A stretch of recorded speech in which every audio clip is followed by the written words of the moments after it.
Oscar, just obviously a tough game, another tough result at home, just conceding in the last 15 minutes.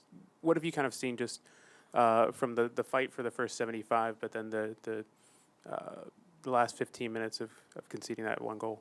Right. Well, the first thing is the analysis of the game, the whole thing. It just gave us the taste that we had a good first half, very competitive, and we didn't have plenty control of the game, but we did have ideas, and we not just scoring first, but I thought we had much more volume in attack. So that gave us the sensation that we could have or could increase it in the second half. The second half, after 67, 68 minutes, they start pushing, and we lost control of the ball. We started just abusing about the long balls. And then we couldn't find the way to get out of that pressure. Yes, after that, it seems like it's not a coincidence, but it's happening that we cannot get that close of the game with more personality. That's what frustrates us now. But have to see the whole game. Very competitive against a good rival, and the boys did a bunch of good things also. Oscar, thanks for your time. We've seen this a few times now in recent weeks where the results on the road seem to be better than the results at home. The inconsistencies, where are you seeing differences in the team? Is it just execution? Well, it could be many. We can talk about the execution. We can see that we could control the game much more, especially because the games that you mentioned, Michael, we all have to win it. We were winning the game. So it was a bunch of good things that the boys did. It's just that we're not closing the games. And if that's not a coincidence, it's a work that we have to improve, especially in the last 15 minutes. And stop thinking that is the game. It's something that we can neutralize better. And we're searching, we're seeing. My theory now, Michael, is that we're losing control of the ball in the last 15 minutes. We're just conceding too much territory to the opponents, and then it's hard to keep the line high. It's hard to keep the team in a higher position so we can fight by pressing the ball in a different zone of the field. So we're losing a lot of territory, and things happen because the other teams are pushing too. So we'll keep working. You mentioned something, and in a way, we're not having that problem as much. But on the game here, we have seen a pattern already there.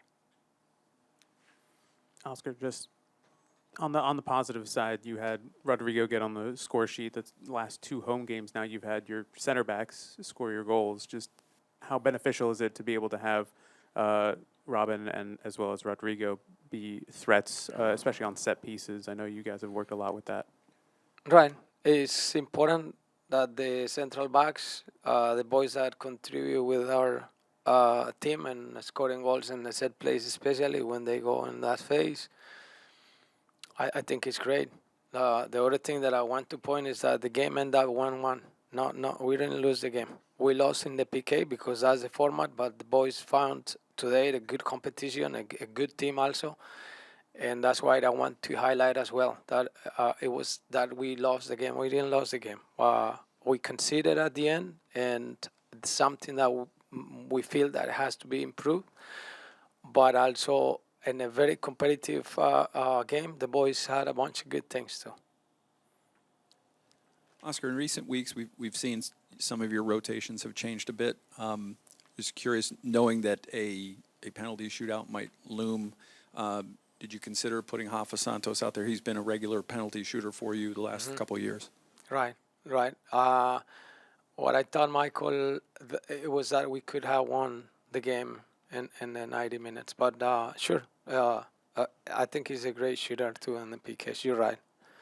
But now that we lost in the PKs, is a good point. And I agree. It could have probably some players you have that experience, but I think Michael, that the guys that took PKs has been mature enough to do it, and we had a good numbers of takers too. Follow up on that real quick. What do you need to see more of from players like Dagger and Hoffa to get more minutes? Uh, there is a competition where we have to decide to put these lineups. In the league, we have 41 points, and probably if we agree on it, Michael, we could have had 5 or 6 points more in games that we were at the 85 or 86 minutes here leading the games. So I think the boys that are doing the job are doing a good job there, and our players know that this is the way we compete.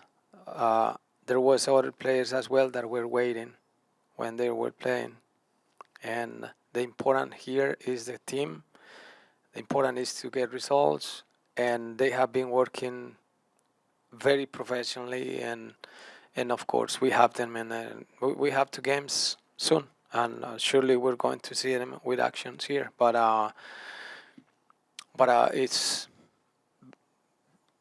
part of the game. It is what it is. David is playing in the left back position, and Freeman is playing in the right position. They're doing a good job. Okay, the last one Just on the other side of that, Zakaria Taifi has been coming in for you the last couple of games and kind of helping you try and see out games. Just what have you kind of seen from him and his progression, especially as a young academy kid making his way up?